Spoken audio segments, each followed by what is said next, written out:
messieurs, bonsoir. Je vous souhaite la bienvenue sur le plateau de la Grande Team. Ravi de vous retrouver ce vendredi soir pour notre rendez-vous sportif quotidien. Mais déjà, déroulons le sommaire. Pour ce dernier numéro de la semaine, la Grande Team vous propose LGT News, Ligue des champions CAF. La SEC a-t-elle les armes pour surprendre l'Espérance de Tunis? Ça fait l'actu. Bon début de week-end Pascal avec la 3.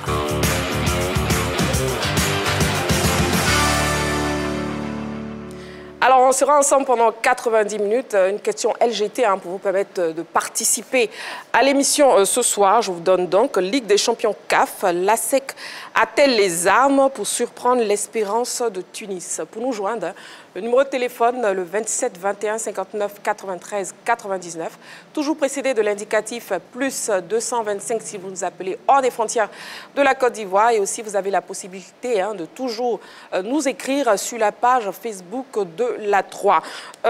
Pour ce soir, en première partie, je serai accompagné de Dago Charles. Bonsoir, Dago Charles. Marie-Christine, pardon. Bonsoir, Comment vous allez? Je vais bien. Bien, le week-end est déjà dans la tête, là.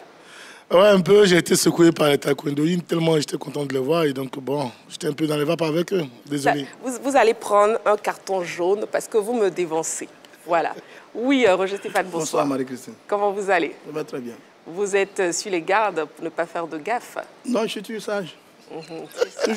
Toujours prêt, mais très sage. Mais très sage. En tout cas, Roger Stéphane même si aujourd'hui c'est vendredi. Roger Stéphane est très sage sur le plateau de la Grande Team, mais en salle de rédaction, c'est une toute autre personne. Bref, donc ce soir, comme l'a dit Dago Charles, on sera donc accompagné aussi des taekwondoïnes, c'est ça, non? C'est bien ça, taekwondoïnes. C'est difficile à prononcer, mais médaillé des Jeux africains d'Accra.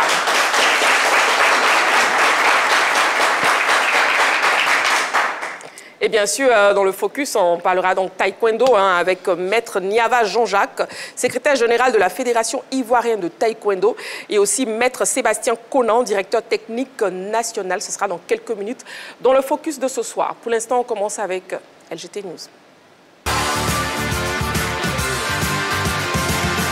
LGT News. Ouvrons les news avec du handball. Supercoupe de Côte d'Ivoire. De belles affiches sont au programme ce samedi. Les amoureux de cette discipline ne manqueront certainement pas d'effectuer le déplacement en grand nombre demain pour assister à la Supercoupe de Côte d'Ivoire prévue au Palais des Sports de Trècheville. L'Africa Sport chez les dames affrontera Abidjan Handball Club, championne en titre et vainqueur de la Coupe nationale. Une rencontre qui s'annonce explosive au regard de l'ambition affichée par les deux équipes. Au niveau des hommes, la finale ne devrait pas manquer de piment, tant le Red Star et Don Bosco sont déterminés à remporter le trophée. LGT News. African MMA League. Le parrain tabac soulage les étudiants sportifs. Parrain des demi-finales de la première édition de l'African MMA League, M. Eric Tabat, par le biais du promoteur Ismaël Bakayoko et son représentant Vincent Moto, vient de poser un acte fort à l'endroit des étudiants sportifs issus de l'Abidjan Université Club. Un don en vivres a été offert à l'AUC afin de permettre à toutes les sections sportives de bien terminer ce moment de pénitence. Il s'agissait en outre pour le promoteur de témoigner sa reconnaissance aux étudiants sportifs pour leur implication dans la réussite de ces activités, notamment lors des précédentes étapes de l'AML. Poursuivant, Ismaël Bakayoko a annoncé une conférence de presse ce samedi en prélude aux demi-finales prévues le 13 avril prochain au CSTKO situé à Cocody. Un message perçu 5 sur 5 par le président central de l'AUC, Bala Coulibaly. Je dis que depuis un bon moment, on a un partenariat sportif qui marche bien. Et lors de la dernière activité de MMA, l'AUC a accompagné le président dans l'organisation de cette activité et plusieurs étudiants sportifs étaient présents à cette activité.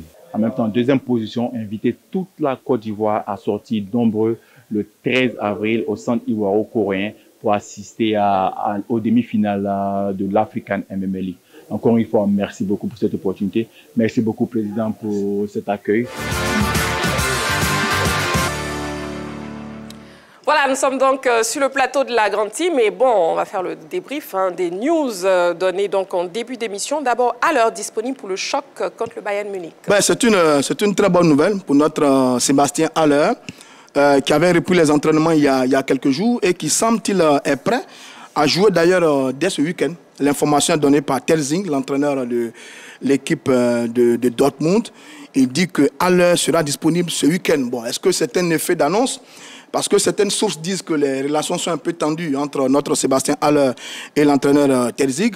Ou alors est-ce que Haller est vraiment prêt, il a totalement récupéré et que Dortmund a besoin d'un attaquant de sa trempe pour se relancer dans son championnat. En tous les cas, c'est une très bonne nouvelle pour nous. Il faut savoir que Sébastien Haller, il a 2 buts depuis le début de la saison avec Dortmund. Ouais. Les 2 buts ont été inscrits en coupe, donc il n'y a pas de but marqué en l'instant pour le championnat. Et ce samedi, Dortmund affronte le Bayern de Munich. Le Bayern qui est 2e avec 60 points. Dortmund est 4e avec 50 points. Devant, loin, on a l'équipe de Leverkusen de Cotonou qui est 1er avec 70 points. Donc on retrouve un classique du football allemand entre l'équipe de Dortmund et l'équipe du Bayern. Voilà donc pour ce qui concerne la Bundesliga. Maintenant, Sébastien Haller, c'est notre éléphant. Il était absent sur la dernière fenêtre internationale. FAMS a dû faire avec Krasso et Konaté Karib. Les deux garçons ont joué contre le Bénin, ça n'a pas été fameux.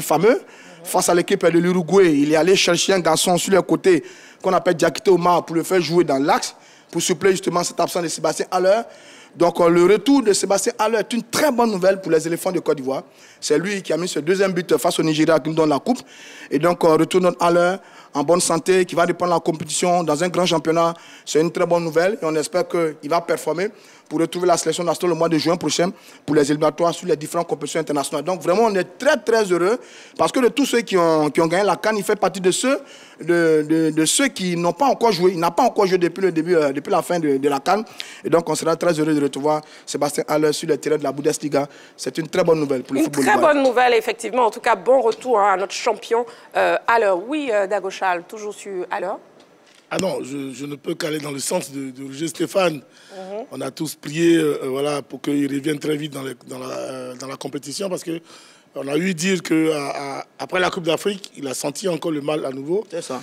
Et donc, il est retourné en clinique, à l'hôpital. Et là, quand on apprend qu'il est disponible maintenant et pour jouer lequel des matchs face au grand Bayern de Munich, ça voudrait dire que bon, le garçon avait trouvé 100% de ses moyens. Parce qu'on ne lance pas un garçon qui sort de l'hôpital comme ça, dans un match aussi épique, voilà, surtout face au Bayern de Munich. Donc je suis très heureux pour lui et j'espère que ça va bien se passer demain. Voilà, toutefois, je souhaite qu'il ne force pas non plus. Hein, parce qu'à un moment donné, on a tellement envie de bien faire qu'on peut rechuter. Donc voilà, j'ai vraiment envie d'abord de le voir sur le terrain. Hein, c'est un plaisir, c'est un régal. Et puis ensuite, bon, qu'il fasse attention parce qu'on a encore besoin de lui. Très bien. Et parlons donc du championnat national, Ligue 2. Quelques nouvelles de l'Africa. Roger Stéphane. Oui, Ligue 2 qui évidemment a été diffusée sur notre antenne cet après-midi. Oui. Eh bien, l'information du jour, c'est que l'Africa Sport d'Abidjan a été battu par l'équipe de Boiflé.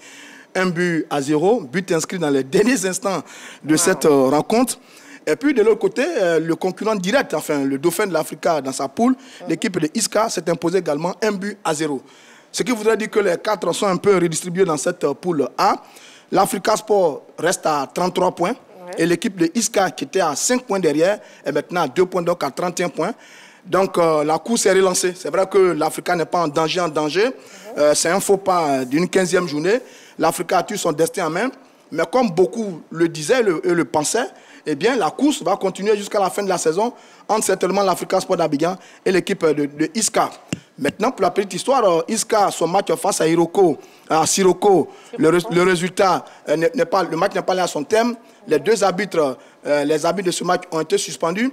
Alors, on ne sait pas encore quelle va être l'issue ou la suite sur ce match-là. Est-ce qu'il va être rejoué? S'il est rejoué, ça veut dire que Iska pourrait avoir un léger avantage sur l'Africa Sport d'Abidjan, pas un match à moins. Mais dans tout le cas, on attend la décision de la Commission centrale des arbitres au niveau de la Fédération de football, qui, à mon avis, devrait se décider par rapport à ce match-là avant qu'on entame la dernière ligne droite du championnat de Ligue 2 pour éviter plus tard beaucoup de commentaires. Donc, on attend. Ça montre que c'est toujours serré à nouveau entre l'Africa et son poursuivant direct.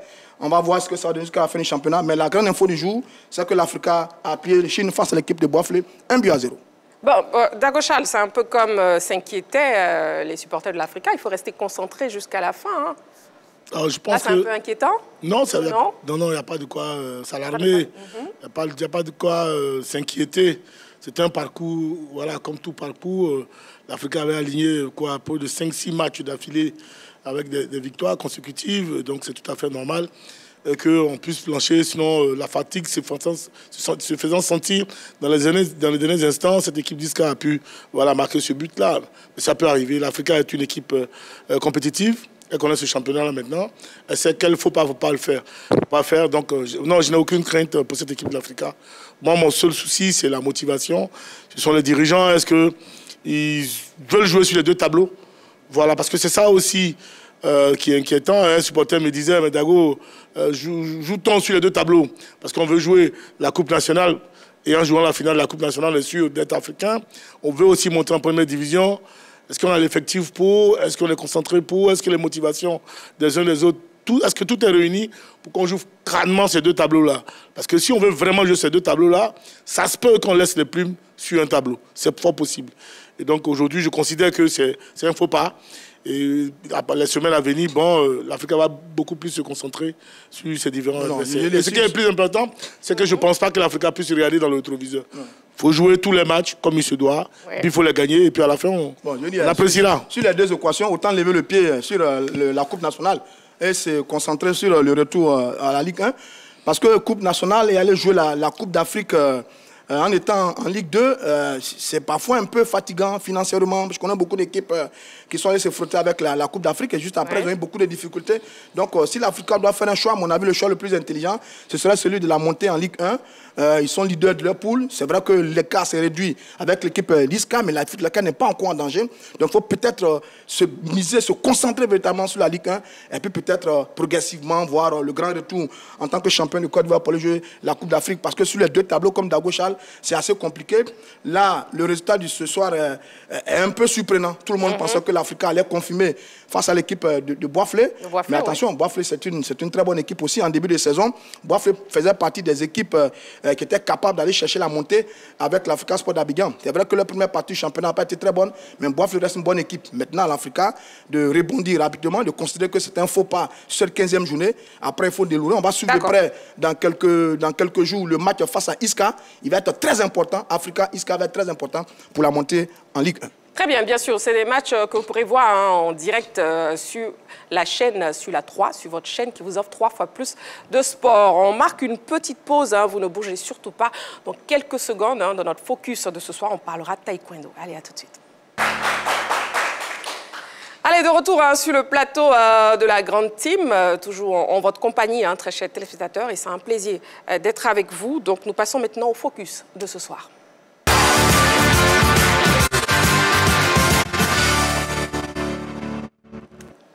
Alors, pour ce focus, ce vendredi soir, nous recevons donc Maître Niava Jean-Jacques, secrétaire général de la Fédération ivoirienne de taekwondo.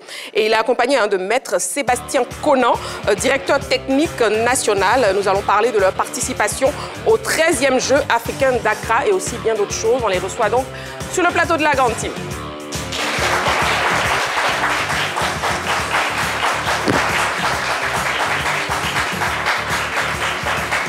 On vous laisse vous installer.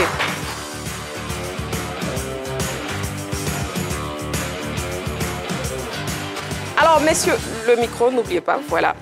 Bonsoir, messieurs. Bonsoir. Bienvenue sur le plateau de la grande team. Merci, c'est tout un plaisir d'être avec vous. Oui. Bonsoir, bonne arrivée. Bonsoir, et félicitations. Merci. Oui, en tout cas, félicitations. Vous venez fraîchement d'Accra et vous nous ramenez de belles médailles qu'on voit là déjà sur nos champions. En tout cas, félicitations encore aux champions. Alors, nous allons commencer par le secrétaire général. Qu'est-ce qu'on peut retenir globalement de la participation de nos athlètes aux Jeux africains? Alors, il faut dire que ces Jeux sont très importants pour nous, puisque ce sont les Jeux africains déjà. Et puis, au-delà, sur le plan taekwondo, c'est 40 points que nos jeunes cherchaient à avoir. Donc, pour rentrer au moins dans le trio de ces 40 points, il fallait faire au moins une médaille, il fallait faire le podium. Et on va dire que nos objectifs sont atteints, puisque la plupart d'entre eux, pour ne pas dire tous, ont fait le podium. Wow. Et est-ce que vous êtes satisfait du résultat, malgré l'absence quand même de médaille d'or? Vous savez, poser une question comme telle posée, moi je dirais, en tant que secrétaire général, il manque quelque chose. J'ai encore faim. J'ai encore faim parce qu'on est habitué à plus que ça. On est habitué à plus que ça, mais ça s'explique aussi. Hein. Ça dépend des conditions dans lesquelles nous sommes partis. Ça dépend de ce que nous avons vécu avant, les préparations, changements au niveau de la direction technique, au coach, entraîneur, et tout a été bouleversé avant de partir. Mais je pense qu'il faut vraiment louer ces jeunes. On m'a dit que vous avez voyagé en Baka. Allez, moi je pose des questions. Hein. Disons que le Ghana étant à côté, une bonne partie de l'équipe est partie. Par le quart. En Baka. Par le quart. Voilà, c'est bien clair. Voilà. On note que vous êtes parti en quart. Voilà. Le directeur technique, justement, directeur technique national, Maître Sébastien Conan, comment vous expliquez justement le manque de médailles d'or? D'abord, merci de nous permettre d'être sur ce plateau et d'inviter tous ces athlètes qui sont là présents pour venir vous présenter les médailles. Moi, je ne dirais pas un manque de médailles. Aujourd'hui, la Côte d'Ivoire a présenté 15 athlètes, dont 13 sur les 18 médailles de la Côte d'Ivoire aux Jeux africains, 13 viennent du taekwondo. C'est ça. Ok, donc participer aux Jeux africains qui sont comme les Jeux olympiques de l'Afrique. Moi, j'ai été le premier médaille d'or de la Côte d'Ivoire au taekwondo aux Jeux africains à Johannesburg. Donc, je sais c'est quoi avoir une médaille d'or aux Jeux africains. Et il faut féliciter tes jeunes qui ont croisé des pays très, très, très élevés. Les gens se sont bien préparés. La fédération a mis les moyens qu'elle pouvait dans une période très courte. Et ils sont repartis, tous revenus avec une médaille au cou. Franchement, que ce soit la couleur d'une médaille, il faut féliciter le fait qu'ils ont eu un podium. D'ailleurs, c'est un tournoi G4 et qui donne des points de ranking au niveau du taekwondo. Ouais. Donc, tous ces athlètes-là partis avec 15 qui avaient une médaille. Franchement, c'est une moisson à honorer. Est-ce que vous attendiez à ça? Avoir une délégation de 15 athlètes et rafler 13 médailles. Est-ce que vous attendiez à ça? C'était le schéma préparé en allant à cette compétition? Bon, l'objectif était de partir à cette compétition et faire podium. Et effectivement, ce n'était pas facile. On revient d'une Coupe d'Afrique où le ministère a mis beaucoup de moyens pour la CAN. Donc la délégation de la Côte d'Ivoire même aux Jeux africains était limitée. Donc le ministère prenant en charge 70 athlètes, il fallait que la fédération prenne sur elle-même le reste des athlètes. Donc on n'avait que 4 athlètes pris en charge. Donc le président... 4 taekwondoïnes pris en charge par la fédération? Par le ministère. Et vous avez pris 11? Et la fédération a pris en charge le reste, 15 encore, 17. Donc elle a pris sur elle-même. C'est pour cela que je remercie ici le président Yassé, son comité directeur, tous les membres du bureau directeur qui ont fait l'effort pour amener ces 15 autres athlètes. Et aussi, il faut remercier la direction des sports. Parce que, d'abord, la logistique au niveau du Ghana n'était pas évidente. Le comité d'organisation, il y avait des problèmes au niveau des accréditations. Donc, ils refusaient même d'avoir les athlètes au niveau des accréditations. Donc, M. Berthet, qui est le directeur des sports, Mme Bettibo, elles ont tout fait pour faire venir ces 15 athlètes. Donc, ils sont là. D'abord, il faut les féliciter. On les félicite. Roger Stéphane, laissez-le terminer, s'il vous plaît, ne l'acculez pas. Non, s'il vous plaît, j'ai un petit souci quand même. Vas-y, dis-moi. On gagne 18 médailles dans l'ensemble de la compétition. Toutes les compétitions. Sur les 18 médailles, le taekwondo en gagne 13. C'est ça. Ouais. Donc, les autres fédérations en gagnent 5. Ouais. C'est ce que ça veut dire. Mais quand je regarde ça, j'ai envie de me dire, mais c'est dans quelles conditions vous avez participé à cette compétition pour que la Côte d'Ivoire ne puisse avoir que 18 médailles sur une telle compétition, et je crois qu'on s'est classé 30e sur 45. C'est bien ça. Alors, dans quelles conditions vous êtes allé à une telle compétition pour avoir un résultat aussi mauvais pour la délégation ivoirienne? Bon, après, ça dépend de votre appréciation. Justement, eux, ils ont un très bon résultat. C'est une question. Ne parlez pas en même temps. Mais l'ensemble du groupe, vous sauvez un peu la face de la délégation. Mais l'ensemble du groupe... Merci. L'ensemble du groupe, c'est terrible. En fait, ce que je veux dire, c'est que chaque fédération a ses responsabilités. Et la Fédération ivoirienne de taekwondo a pris ses responsabilités sous l'aide du ministère et de M. Berthet qui a accrédité les athlètes. Donc les athlètes sont allés, ils ont donné le meilleur d'eux-mêmes. Ils sont partis. On n'a jamais eu une moisson à 100% dans une compétition de taekwondo. C'est la première fois que l'équipe nationale de taekwondo sort. Elle va avec 100 athlètes et elle revient 100 médailles. Donc 100%. Donc là, on est venu à 15, on a 15 médailles. C'est largement suffisant et satisfaisant pour nous en tant que direction technique. Merci beaucoup. Et on parle des Jeux africains. On parle des Jeux africains. Si vous connaissez l'histoire des médailles des Jeux africains, on peut compter les médailles d'argent sur les doigts. On peut compter les médailles d'or de la Côte d'Ivoire tout entière. Évidemment. Et tout sport confondu. Donc là, pour avoir 13 médailles qui a rehaussé quand même l'image de la Côte d'Ivoire, après la CAN, c'est des jeunes à féliciter. C'est une jeune équipe. C'est une jeune équipe qui entend se préparer. Là, il y a les Jeux olympiques qui arrivent. Donc, bien évidemment, c'est un appel qu'on lance à la nation, à tous les bailleurs de fonds, à toutes les autorités, de regarder cette fédération, de regarder ces athlètes, de leur donner la chance de s'exprimer. Ils partent dans des conditions pas faciles, ils vous ramènent des médailles, ils donnent une cote à la Côte d'Ivoire, donc il faut leur permettre de se protéger, en fait, de se projeter dans le futur, les mettre les moyens d'entraînement, les mettre les moyens à leur disposition, soutenir ces jeunes, soutenir cette fédération, pour qu'ils puissent vous ramener encore plus de médailles. Et même des médailles, donc pourquoi pas. Merci beaucoup, en tout cas, Maître Sébastien Conan, directeur technique national, et encore félicitations aux champions. Et on a justement aussi dans les gradins le capitaine Kassi Anissé dans les tribunes. Voilà, si on peut lui donner un micro. Roger Stéphane, oui. On va lui arracher donc quelques mots. Seront moins fortes. Alors, capitaine Kassi Anissé, est-ce que l'expérience a été positive? Bon, il faut dire que nous sommes partis à Accra, gonflés à bloc pour décocher des médailles d'or, normalement. Bon, vous savez, en compétition, il y a ce qui se passe en compétition. C'est vrai que nous sommes préparés bien, avec les conditions un peu difficiles, comme l'a dit le DTN. Mais nous sommes athlètes. Notre mission, c'est de s'entraîner et faire des résultats. Donc, nous sommes allés à cette compétition-là pour tout donner. Et non, Roger Stéphane, vous n'avez plus de questions pour l'instant. Hein. Oui, allez-y. Pour tout donner. Oui. Et Dieu merci, on a eu ces 13 médailles-là. Félicitations. Donc, l'expérience a été bonne. Et pour vous, vous êtes satisfait? Vous êtes satisfait? Oui, très satisfait. je vous ai sauvé de Roger Stéphane. Hein, donc. Merci, bravo. Bravo en tout cas, donc capitaine Kassi Anissé. Voilà. Et revenons à vous, monsieur le secrétaire général. Quels sont les prochains défis? Alors, il faut dire que le défi principal, je veux dire, majeur, ce sont les JO.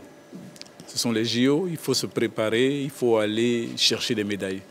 Ça, c'est le leitmotiv du président de la fédération. Le président Jean-Marc Yassé, quand il a été élu, il a dit « Je veux des médailles pour Paris ». Et on se concentre là-dessus avec la direction technique pour avoir des médailles. Mais au-delà, il faut voir que le taekwondo, ce n'est pas seulement que les JO. Nous avons derrière près de 66 000 licenciés. Et il y a tous ces enfants que vous voyez tous les mercredis et samedis en doubok blanc dans les rues d'Abidjan. Et c'est toute une philosophie qu'il y a derrière. Et comme l'a dit tout à l'heure le DTN, il a lancé un peu l'information comme ça. Il faut qu'on nous accompagne. Il faut qu'on nous accompagne. Même pour ces JO, il faut nous accompagner. Parce que si on n'a pas d'accompagnement, on ne peut pas apporter quelque chose. Bien sûr, bien sûr. Oui, Dagochal, déjà, on salue au passage le président de la Fédération ivoirienne de taekwondo, maître Jean-Marc Yassé, justement, qui veut des médailles comme tous les Ivoiriens. Comme tous des médailles. Oui, Dagochal.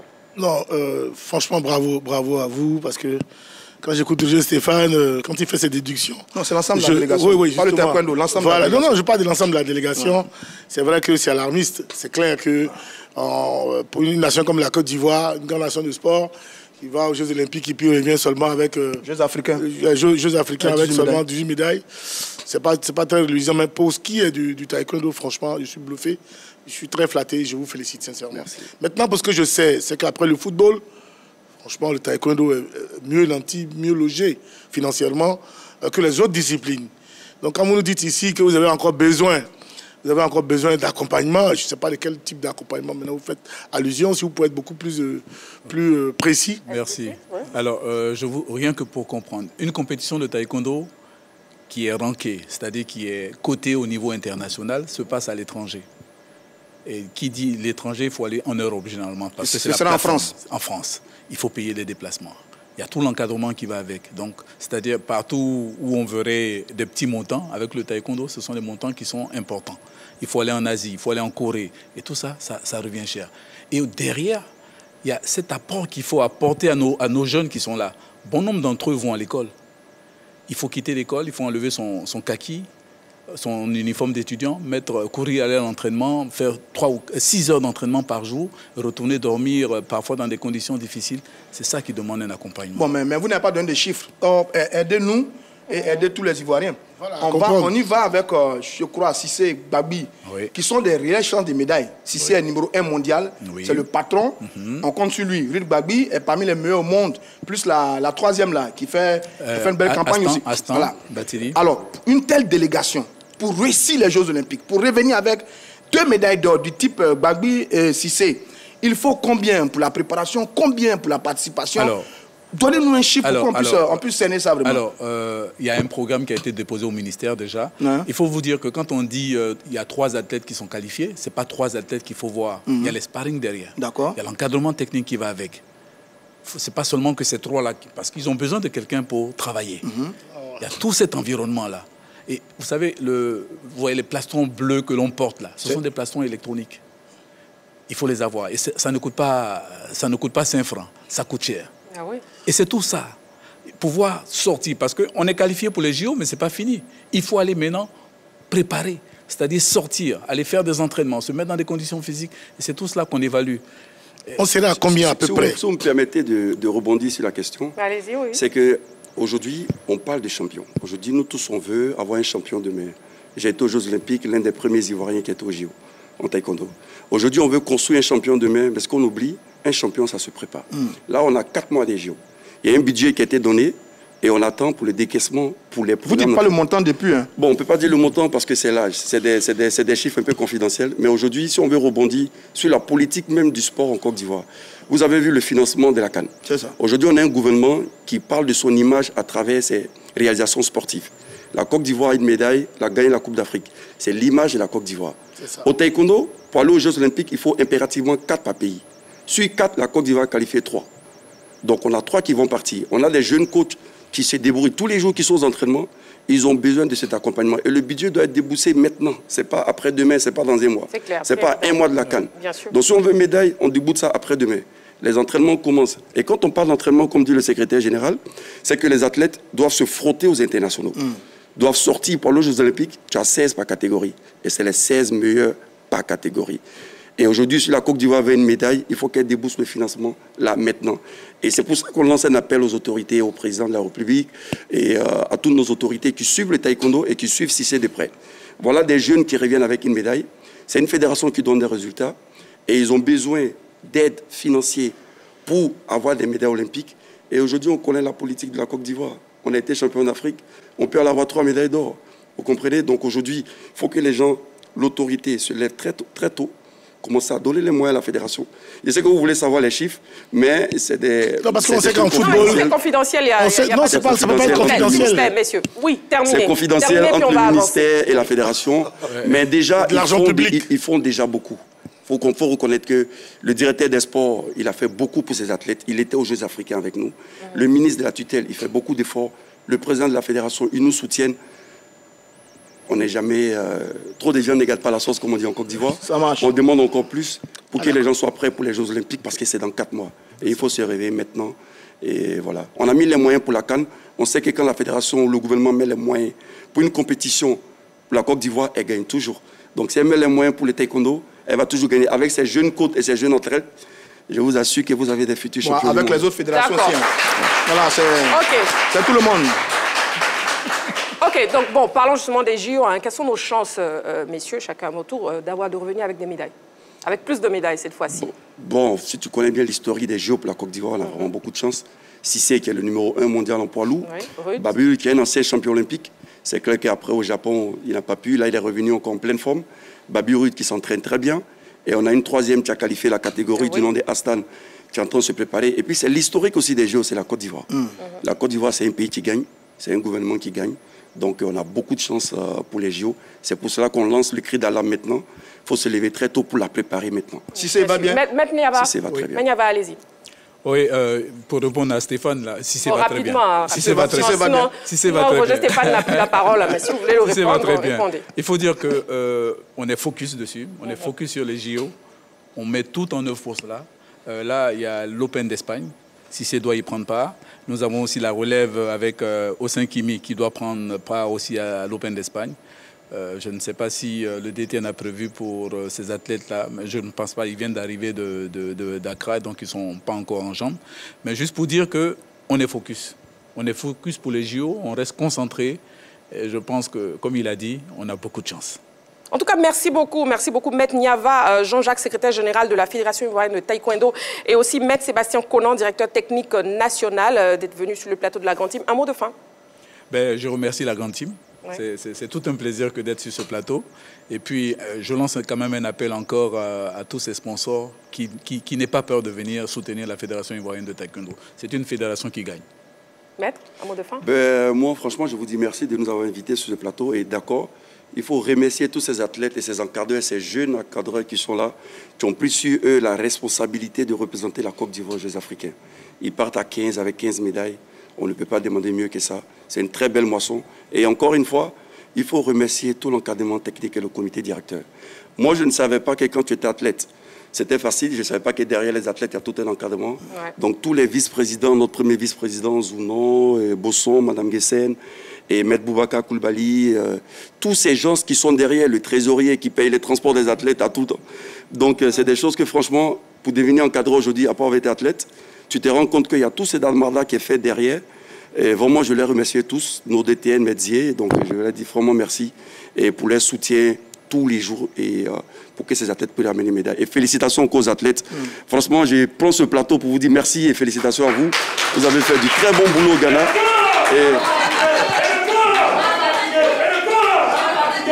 Voilà, des jeunes qui étaient avec nous, vraiment, il faut les tirer. Ils se sont battus. Ce n'était pas une compétition facile. Tous les pays sont venus avec les meilleurs athlètes à cause du G4. Égyptiens, Sud-Africains, Nigériens. Ils étaient tous présents. Tunisiens, Égyptiens, ils ont une délégation de 200 athlètes. Merci. Merci beaucoup en tout cas. Et puis justement, félicitations à ces athlètes. C'est pour ça justement qu'on les reçoit sur le plateau de la grande team pour qu'ils puissent être célébrés. Ne vous inquiétez pas. Félicitations encore les chefs. La grande team, c'est chez vous, donc on vous reçoit quand vous voulez. C'était un plaisir, en tout cas, de vous avoir pour ce focus. Voilà, on marque une petite pause et on se retrouve dans quelques secondes pour la suite de la grande team. À tout de suite.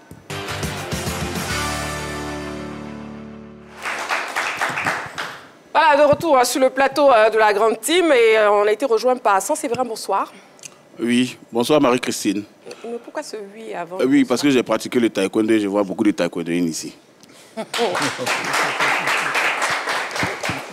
Coach Kouadio Georges, bonsoir.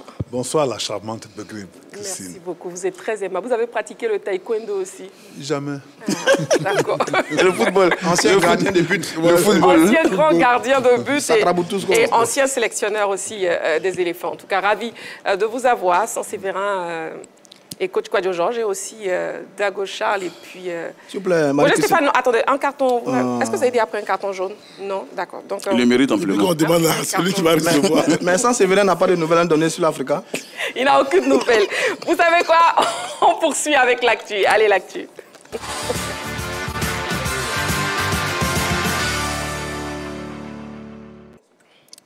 Et bien sûr, nous allons passer la soirée en compagnie toujours des taekwondo champions. Voilà. Donc, on est ensemble jusqu'à la fin des 90 minutes. Allez, parlons de l'ASEC à présent avec la question LGT. Déjà, le téléphone est ouvert. Le 27 21 59 93 99. 27 21 59 93 99. La question LGT.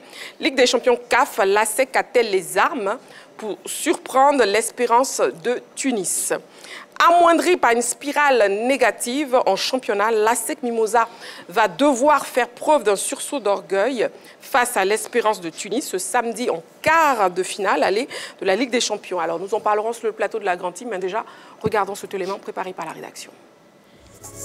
L'ASEC a-t-elle les armes pour surprendre l'Espérance à Tunis? Oui, parce que le match aura lieu à Tunis. Messieurs, à vos panonceaux, oui ou non? Et vous pourrez bien sûr argumenter.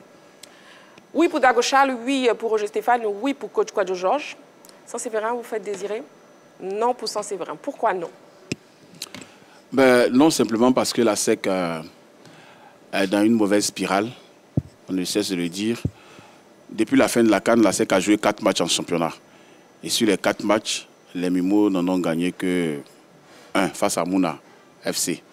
En Ligue des Champions, la SEC reste sur 2 mauvais résultats. Un nul face à Simba et une défaite au Maroc face au WAC. Donc c'est une spirale négative. La troisième chose, c'est que la SEC a perdu l'un de ses meilleurs fusils, sinon le meilleur, qui est Sankara Karamoko, qui allait voir ailleurs si l'herbe est plus verte. Donc, quand vous mettez l'un dans l'autre, en plus de ça, dans son histoire africaine, la SEC n'a pas encore connu pareil panne en Ligue des Champions. Donc, il y a lieu de s'inquiéter. Et sur on va dire, sur tous ces derniers matchs, ces 19 derniers matchs, la SEC a connu 7 défaites. Ça fait beaucoup pour un club comme la SEC. Contrairement à l'Espérance de Tunis, qui, en 15 matchs, totalise 15 victoires. Et sur ces 5 derniers matchs, c'est 5 victoires. Donc, le club domine actuellement son championnat avec un nouveau coach et tout ça. En plus de ça, l'effectif a été rajeuni, c'est vrai, mais il est encadré par des jeunes. Et la SEC joue à l'extérieur, au Maghreb, dans un stade comme Rades, où il y aura 30 000 spectateurs, supporters de l'Espérance de Tunis. Donc, pour tout ça, je ne vois pas la SEC s'en sortir en Tunisie. L'exploit est possible, mais c'est à 1% contre 99% pour l'Espérance. D'accord. Donc pour vous, c'est non. Sur la page Facebook de la 3, on a Akissi Liliane, Edith Kouakou qui nous dit bonsoir la grande team. Pour ma part, je dirais oui, la SEC a les armes pour battre cette équipe d'Espérance de Tunis. Car la SEC, au niveau de la Champions League, elle montre un nouveau visage et il suffit à la SEC de se faire confiance et se donner à fond. Et sachez qu'elle est comptée parmi les meilleures équipes d'Afrique. Bonne émission. OK, merci beaucoup. Coach Kouajo Georges, oui, on vous écoute. Mais je pense que la SEC a les moyens parce que c'est quand même une équipe qui a cette culture de la Coupe d'Afrique. Et elle sait se sublimer quand il le faut. Il ne faut pas regarder que ses résultats en championnat pour dire que cette équipe ne pourra pas poser des problèmes à Tunis, à l'Espérance.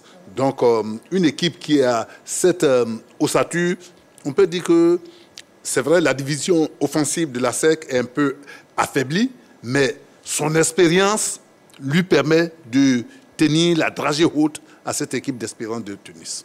OK, d'accord. Très bien noté. Dago Charles, on vous écoute après. Non, moi je dis oui parce que je pense que la SEC a toutes ses chances de sortir victorieuse, non seulement à Tunis, mais même en Côte d'Ivoire. Quand on parle de derniers résultats de cette équipe de la SEC face à l'Espérance Tunis, c'est-à-dire 2005, la SEC a pu obtenir match nul là-bas à domicile et puis venir battre les Tunisiens à Abidjan. C'est pareil en 2007, a pu obtenir aussi un 0-0, venir battre les Tunisiens à Abidjan. Donc moi je suis convaincu que la spirale négative dont on parle pour moi n'a pas de sens. Je pense que la SEC a tout ce qu'il faut pour accrocher un bon résultat là-bas et c'est possible. Ces garçons-là, quand tu les vois jouer en Coupe d'Afrique, tu te rends bien compte qu'ils n'ont plus envie de se sublimer quand c'est le championnat. Parce qu'il faut avoir été joueur. Jouer les matchs de Coupe d'Afrique sont beaucoup plus intéressants que les matchs de championnat parce qu'en championnat, on n'a plus rien à prouver. Un club comme la SEC n'a plus rien à prouver. Et donc, je demanderais plutôt à Julien Chevalier de faire un travail psychologique sur ces garçons pour les remettre juste dans la motivation. Et parce que cette motivation, ils l'auront samedi parce que c'est la Coupe d'Afrique. Elle est plus alléchante. Ce sont les belles soirées. Et tout footballeur de haut niveau, parce que les Baudelaire et autres, on joue les Chan et autres, ils savent ce que c'est que la Coupe d'Afrique. Ils ont envie de vivre ces belles soirées-là. Et donc, je suis convaincu qu'ils vont bien jouer. Maintenant, quand en championnat, ils flanchent un peu, oui, c'est à ce niveau-là que je pense que les dirigeants de la SEC doivent pouvoir faire un autre travail sur ces garçons pour leur faire comprendre que si vous flanchez un championnat comme ça, c'est fort possible qu'on ne retourne pas en Afrique. Donc soyez conséquents avec vous-même, soyez sérieux quand vous jouez en championnat. Parce qu'ils sont très sérieux en Coupe d'Afrique. Et ça me fait penser que voilà, ils vont accrocher un super résultat et venir éliminer les Tunisiens ici à Abidjan. D'accord. Ligue des champions CAF, la SEC a-t-elle les armes pour surprendre l'Espérance à Tunis? On a un appelant, on a monsieur Nguesson Daniel qui nous appelle de Gagnoa. Bonsoir monsieur. Bonsoir Marie-Christine. Comment vous allez? Je vais très bien, et chez vous? Je vais très bien, merci beaucoup. Bienvenue sur le plateau de la Grande Team et puis on vous écoute. Plaisir partagé. Je salue tout le plateau. Bonsoir. Je rejoins monsieur Saint-Séverin. D'accord. Moi-même, je suis un supporter de la SEC. Oui. Mais je ne crois pas à cet espoir. Ah bon? Voilà, parce que monsieur Saint-Séverin a déjà tout dit. Mais je vais revenir juste un peu dessus. Allez-y, on vous écoute. Depuis que Sankara Williams a été vendu, l'attaque de la SEC ne marche plus. L'attaque de la SEC ne marche plus parce que c'est lui seul qui faisait des exploits en attaque. Oui. Si vous vous souvenez, il était un joker, mais à la Champions League, la SEC a marqué 7 buts. Si, si. Le petit lui a marqué 4. Depuis, quand on a fini les 4 matchs, et qu'on a été, on a gagné la CAN, le petit a été vendu. Depuis le retour de la CAN, que ce soit en champion ou bien en championnat, la SEC n'arrive plus à marquer cette difficulté. Ouais. Donc, reçu cet espoir en Tunis, au stade de Radès, c'est impossible. Ok, d'accord. D'accord, votre avis est Merci donc pris en beaucoup. compte. Merci beaucoup. Merci et bonne émission. Merci beaucoup. Allez, bon début de week-end à vous. Donc voilà, bon, lui c'est plutôt non, mais Roger Stéphane c'est oui. Non, ça veut dire qu'il y a une grande part de vérité quand même dans les inquiétudes qu'ils ont eu égard au dernier résultat de l'ASEC Mimosa. Parce que quand même, c'est 6 matchs, c'est 3 défaites, 2 matchs, une seule victoire. En 6 matchs, ça fait un peu peur. En plus, l'adversaire redoutable quand même, c'est l'Espérance de Tunis. L'Espérance de Tunis, c'est 4 Ligues des Champions, c'est 32 titres de champion de Tunisie, plus 15 coupes. Un tel adversaire, ça se respecte et ça fait peur si on met l'ASEC dans son contexte actuel. Mais ça ne veut pas dire que l'espoir n'est pas possible et que l'ASEC ne peut pas aller surprendre cette équipe à domicile. La première des choses, c'est que l'ASEC est maintenant un habitué de ce type de compétition. Depuis quelques années, c'est phase de poule de la Coupe CAF. L'année dernière, c'était demi-finale. Et cette année, on est en quart de finale de la Ligue des Champions. L'ASEC est un habitué. Deuxièmement, l'ASEC a été très performante en phase de poule. C'était l'une des meilleures équipes en phase de poule qui, à 2 journées de la fin de la phase de poule, était déjà qualifiée pour les quarts de finale. Donc, c'est une équipe qui est super, mais vraiment super motivée quand il s'agit de la Ligue des Champions, ce qui n'est pas vraiment le cas pour le championnat national. Après, l'ASEC aussi s'est voyagé. Sur ces dernières années, l'ASEC a montré par moments qu'elle a une qualité dans le voyage. On a fait 2-2 face à Galaxy à l'extérieur, 1-1 face à Samba à l'extérieur, Benghazi 0-0, Coton 0-0. Donc, il y a une qualité à voyager à l'extérieur, même si le dernier match, on a été battu du côté du WAC. Maintenant, quatrièmement, on a un effectif assez expérimenté. Depuis quelques années, il y a une ossature de l'équipe de l'ASEC qui est là et qui n'est pas mal du tout. Ouais. Folie, Aka, Wonlo, Trabi, Zouzou, Mofossé, etc. etc. C'est des garçons qui jouent ensemble depuis un certain temps et qui sont régulièrement en Coupe de la Confédération, en Ligue des Champions. Donc, ils ont de l'expérience et ils ont du gaz, ils ont du jeu. Donc, si on met tout ça ensemble et que cette équipe de la SEC-là retrouve sa motivation qu'elle a dans cette compétition depuis le début, elle est capable d'aller réaliser un exploit. Elle est capable d'aller surprendre, comme vous nous le demandez, d'aller surprendre cette équipe de l'Espérance de Tunisie, qui c'est vrai a un passé glorieux, mais qui, on aura le temps d'en parler, qui suit ces derniers événements, n'est pas une équipe qui était l'équipe de Schlim Schlibou à l'époque des années 90. Je pense qu'il y a un coup à jouer. Si la SEC rassemble tous ces ingrédients et que Julien Chevalier nous fait un bon coaching, qu'il y a la motivation derrière, oui, on peut aller créer la surprise du côté de la Tunisie. C'est vrai que ça n'a pas être facile, mais l'espoir est possible. D'accord, ok. Pour vous, l'espoir est donc possible. On a un appelant. On a M. Yakou qui nous appelle de Koumassi. Bonsoir, monsieur. Bonsoir, madame. Comment allez-vous? Je vais très bien, merci beaucoup. Voilà. Mais... Oui. Donc, bienvenue sur le plateau. Oui, bienvenue sur le plateau de la Grande-Tine. On vous écoute donc. L'ASEC a-t-elle les armes pour surprendre l'Espérance à Tunis? Bon, pour moi, je dirais oui. Parce que pourquoi nous tous, on a vu ici comment l'Argentine a commencé la Coupe du Monde ici. Avec première défaite contre l'Arabie Saoudite, tout le monde a douté. Et au final, l'Argentine a remporté la Coupe du Monde. C'était étonnant. Pareil, face à la Côte d'Ivoire, nous tous on a vu, la Côte d'Ivoire a perdu face à Guinée équatoriale 4-0.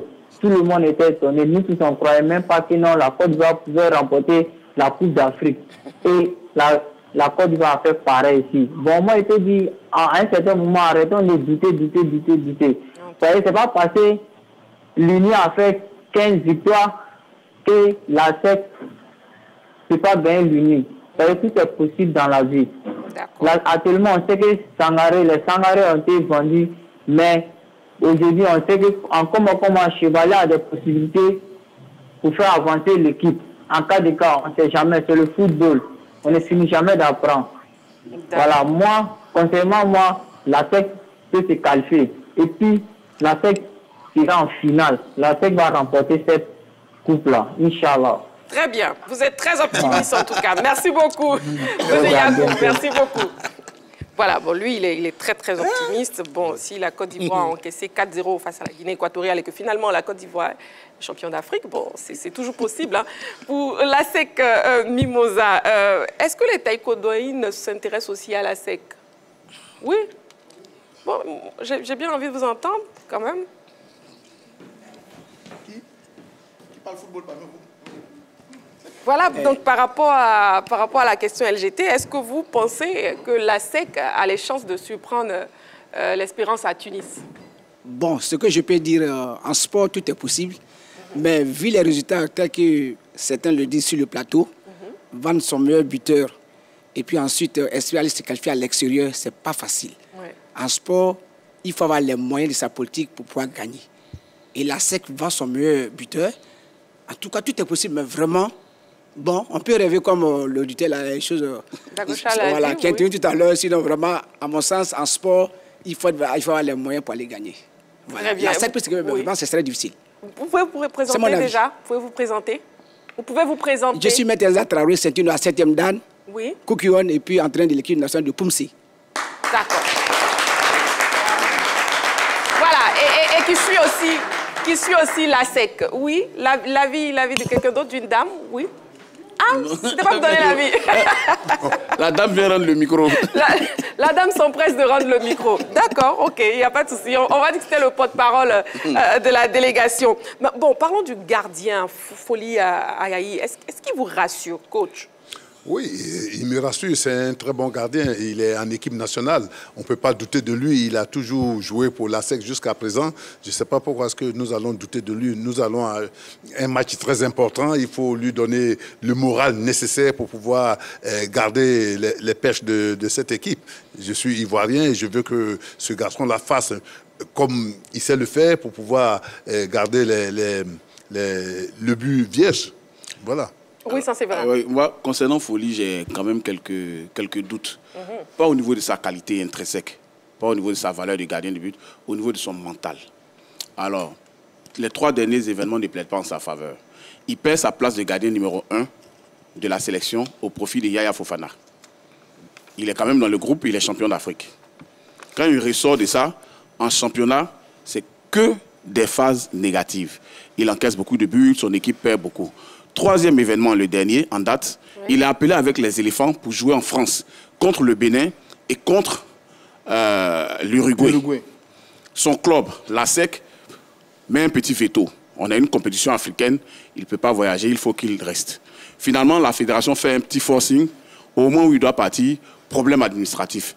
Tout ça, ça joue sur le moral d'un athlète. Il faut se le dire clairement. Sinon, il a de la valeur. Il connaît la compétition. Il a été numéro 1 au CHAN. Mais là, mentalement, est-ce qu'il est au point? C'est une interrogation.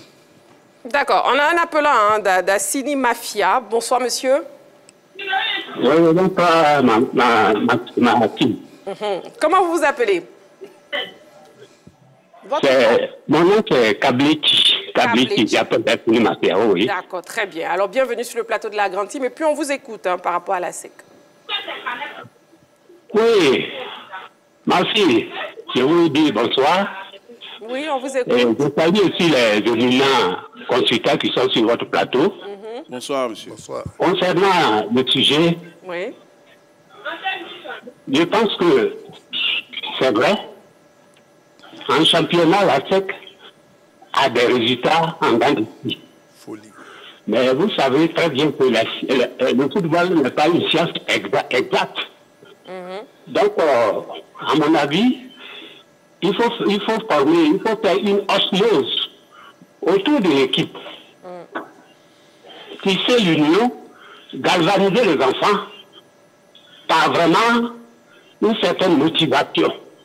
Et je pense que ça fait que c'est voyager. Et cette équipe de la SEC va vous créer la surprise. Moi-même, je suis supporter de la SEC.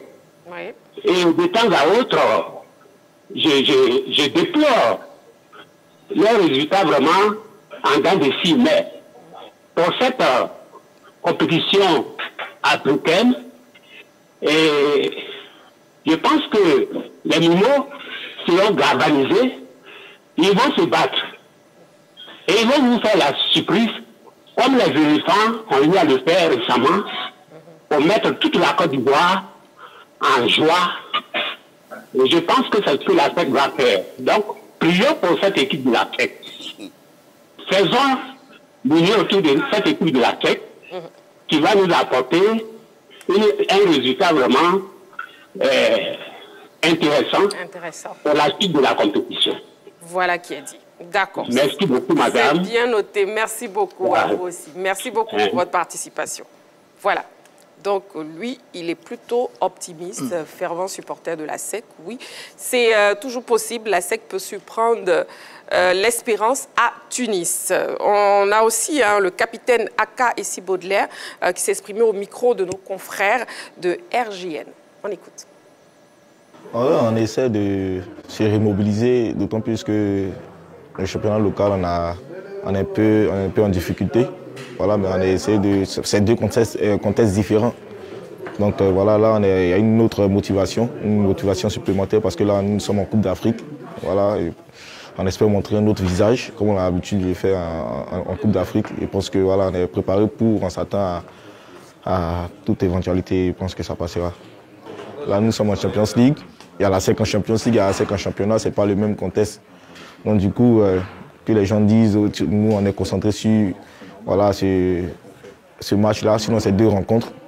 Voilà, je pense qu'on montrera un autre visage. Et quand on compare les années dernières et cette saison, on voit qu'il y a du progrès. Donc ça nous met en confiance, ça nous donne la confiance parce qu'on sait que c'est vrai qu'on a échoué l'année dernière en demi-finale de Coupe CAF, mais là nous sommes en Champions League et on sort premier de la poule. Les supporters, les gens ne s'y attendaient pas. Mais voilà, nous on l'a fait, donc on continue de croire. C'est le football. Donc voilà, reste positif et puis je sais que voilà, tout va bien se passer. Déjà, regardons l'historique des confrontations entre la SEC et l'Espérance de Tunis en Ligue des Champions.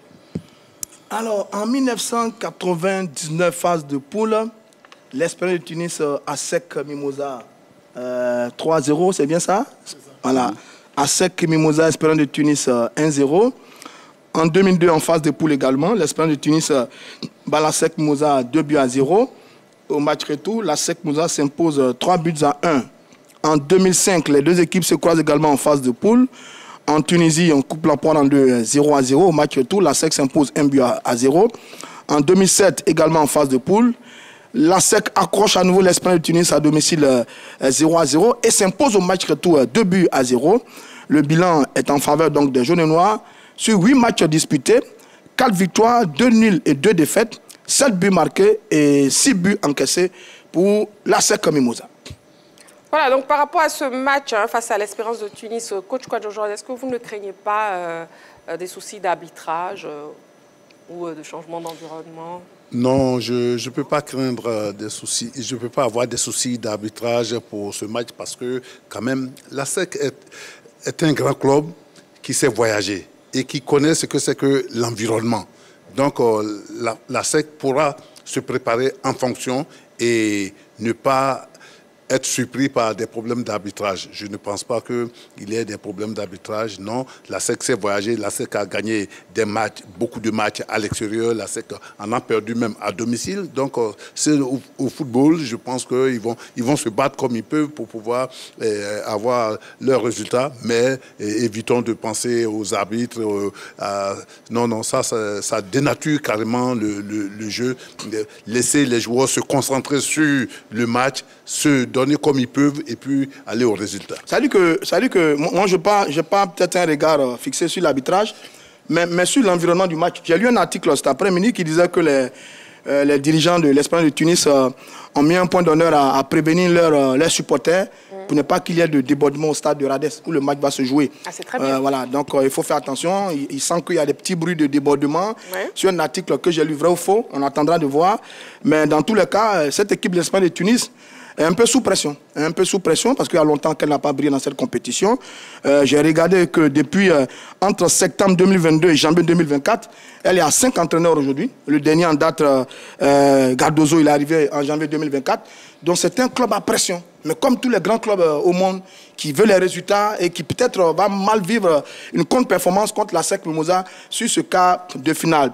Maintenant, à nous d'aller bien le gérer, de bien le négocier. Julien Chevalier doit aligner une équipe commando extrêmement concentrée qui va aller négocier un bon résultat. Un match nul serait intéressant et puis venir confirmer au match retour On a les arguments pour, on a les joueurs pour. Il va falloir jouer libéré. J'ai écouté le discours d'Akassis Baudelaire qui parlait de motivation et montrer un autre visage. Ouais. C'est le discours qu'il faut, dans ces circonstances-là, être motivé et montrer un autre visage que celui qui est montré au plan local. La SEC a un bon visage en Ligue des Champions. Depuis le début de la compétition, il faut continuer cette lancée. La SEC est capable d'aller faire un bon résultat. Très bien, oui, ça c'est vrai. Oui, moi je voulais revenir sur l'arbitrage. Oui, mais il y a des raisons de craindre l'arbitrage. Ah, quand on joue un match de Ligue des Champions de ce niveau, de cette intensité-là, dans un pays du Maghreb, quel que soit le club, il faut craindre l'arbitrage. Un, parce que le public maghrébin a l'art de mettre la pression sur les arbitres. Ça, tout le monde le sait.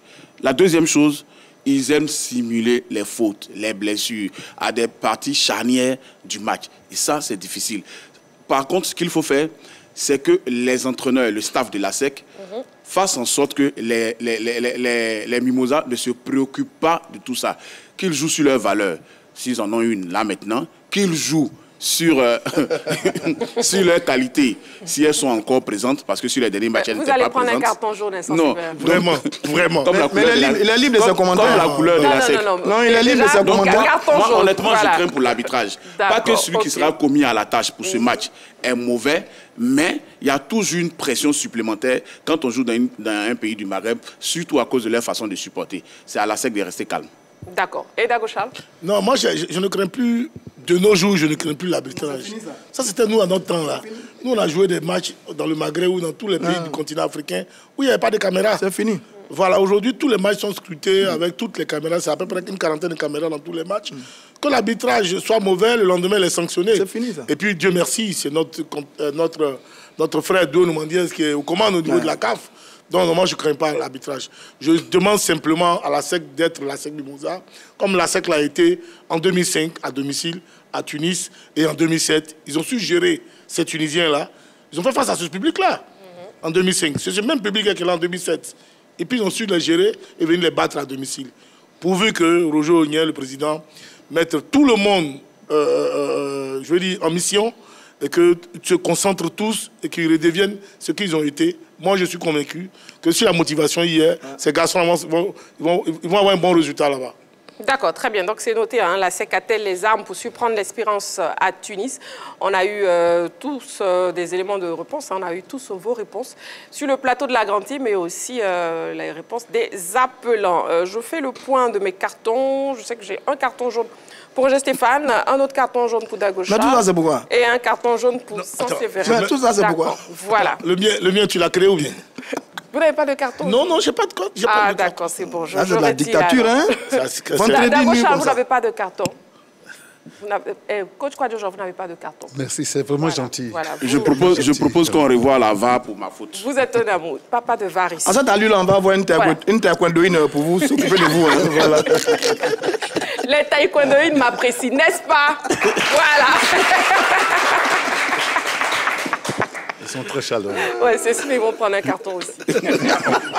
C'est des menaces.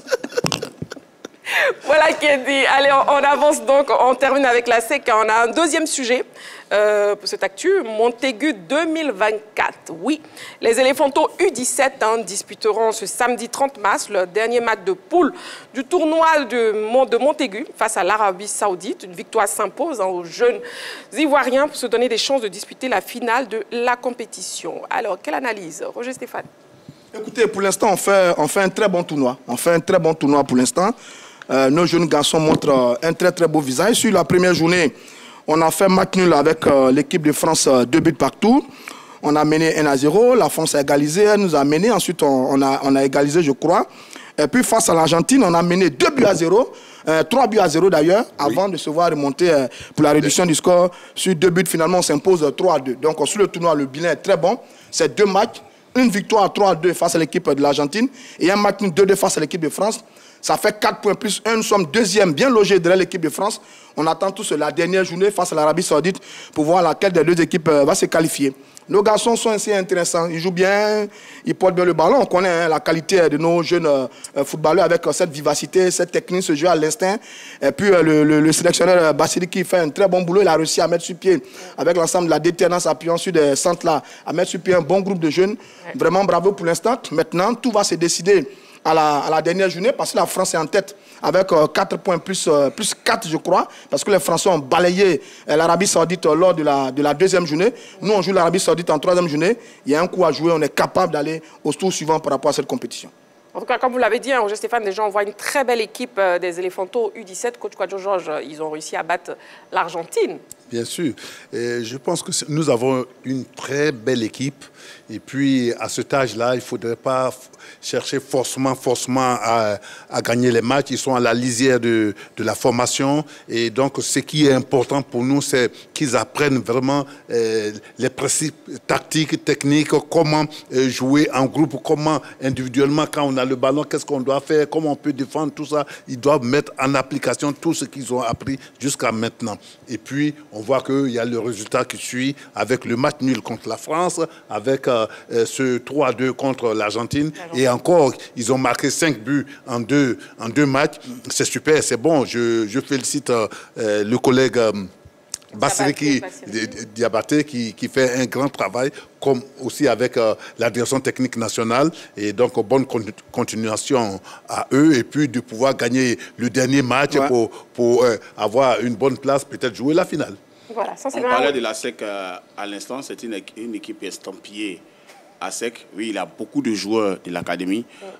Sur les 2 dernières années, la SEC, qui n'est pas en palabre avec la fédération, libère ses jeunes joueurs. C'est une bonne chose. Donc, Vassili qui peut s'appuyer sur ces jeunes-là. En plus, lui, il a toujours été un formateur dans l'âme.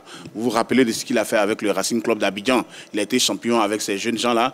Et donc, c'est un peu la continuité de ce qu'il sait faire. Je pense que c'est le bon mec à la bonne place.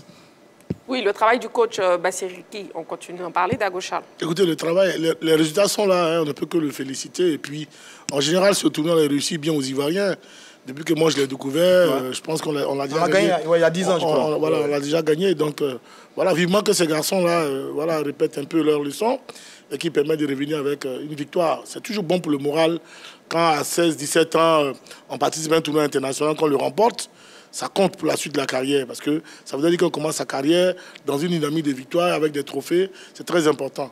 Sinon, faire une carrière, on en connaît qui ont fait une carrière sans jamais remporter un trophée. Ça, c'est un trophée international que tout le monde connaît. C'est toujours bien de le remporter. Ça veut dire que quand on regarde dans cette compétition, on ne peut que se réjouir parce que ça permet de jauger le niveau de nos jeunes gens. Ça, nous tous, on se plaint et on a raison du fait qu'il n'y a pas de championnat de jeunes en Côte d'Ivoire. U15, U17, on a un championnat de U20 qui a été relancé par le nouveau comité exécutif de la fédération.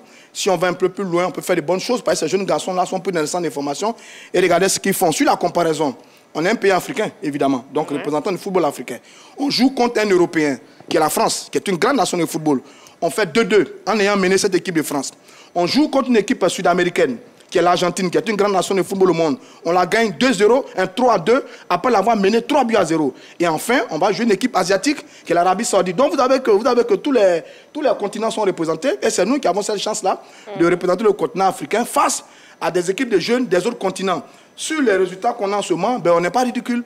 On n'est pas du tout ridicule sur les résultats qu'on a, sur le jeu qu'on présente, sur la qualité des athlètes. Je vois les jeunes garçons là, Vaboué Dosso, qui ont été buteurs contre la France et l'Uruguay, Danyoboué, Amouniansea, Arsmanon Robert, Zambli Voli, etc. C'est un frère de Fayemès comme moi. Vous risquez de prendre le deuxième carton. Voilà, c'est notre temps, c'est notre temps. Fayemès. Ça, c'est le carton rouge. Salut Fayemès. Donc, on n'est pas ridicule. On n'est pas ridicule. On est des jeunes qui ont du talent, qui ont de la qualité. Et c'est très bien. Maintenant, il faut réussir à capitaliser tout ça dans des compétitions de jeunes, des compétitions régulières.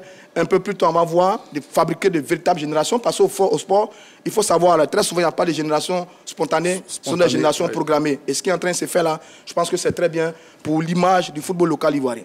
Si au sortir de cette compétition, ces jeunes-là, qui ont déjà 16-17 ans, peuvent venir nous donner un deuxième trophée en cadet, comme ce fut le cas avec le groupe de Kessie en 2013, mais ce sera que du bénéfice pour la Fédération ivoirienne de football.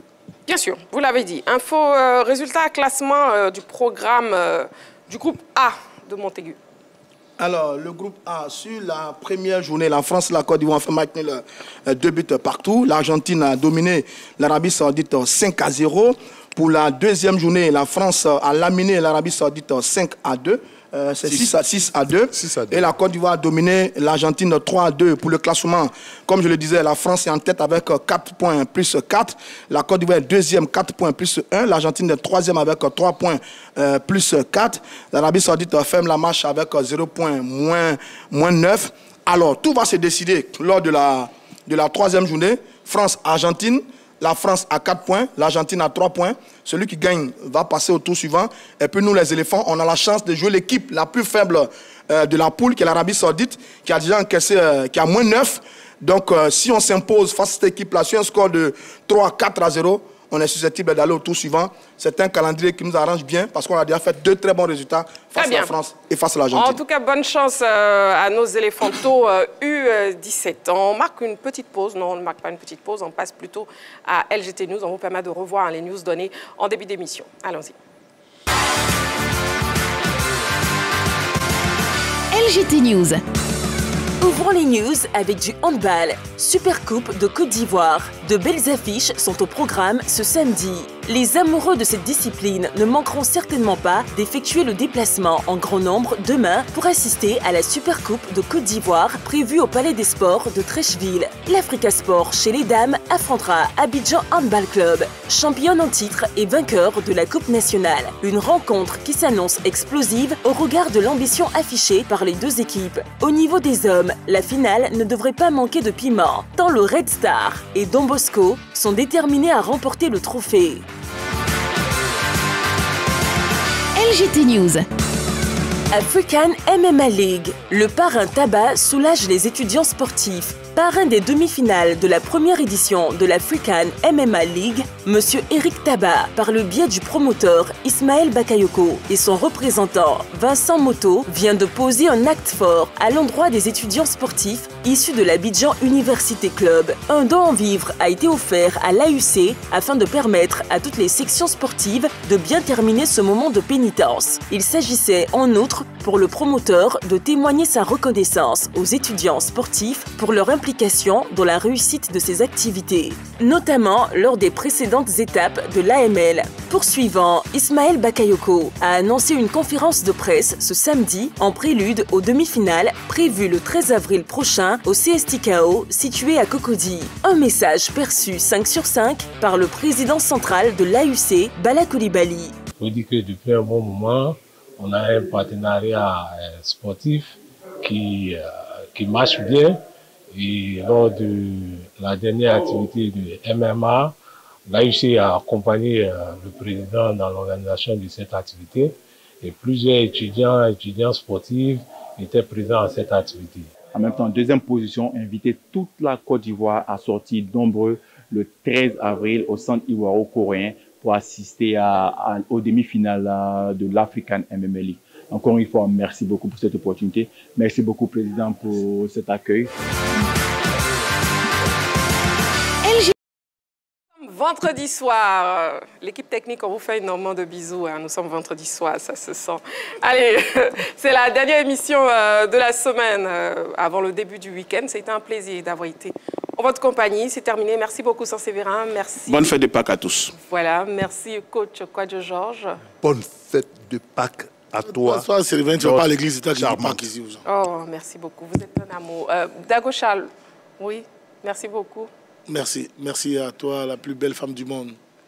Merci à toi. Vous avez regardé ma main avant de faire les compliments, on dirait. Oh non, tu peux me donner un carton rouge. De toute façon, c'est la dernière émission de la semaine et du mois. Quelqu'un à la maison a entendu ça? Roger Stéphane. Non, ça va. Non, votre micro. Merci beaucoup, Roger Stéphane. Merci beaucoup. Je me dépose. Deuxième carton jaune pour Roger Stéphane. Deuxième carton jaune aussi pour Dago Charles. Et deuxième carton jaune. Voilà. Qui va jouer le match maintenant? Je vais jouer avec Dago Charles et puis les taekwondoïnes champions. Non, je vais jouer avec Coach Kwadjo Georges. En tout cas, c'était un plaisir de vous avoir, très cher champion. Encore une fois, félicitations. Voilà. On était donc en compagnie des taekwondoïnes médaillés des Jeux africains d'Accra. Voilà, c'est la fin de la grande team. Prenez soin de vous. Bonne fête de Pâques surtout. Bon week-end Pascal. Et n'oubliez pas, faites toujours du sport.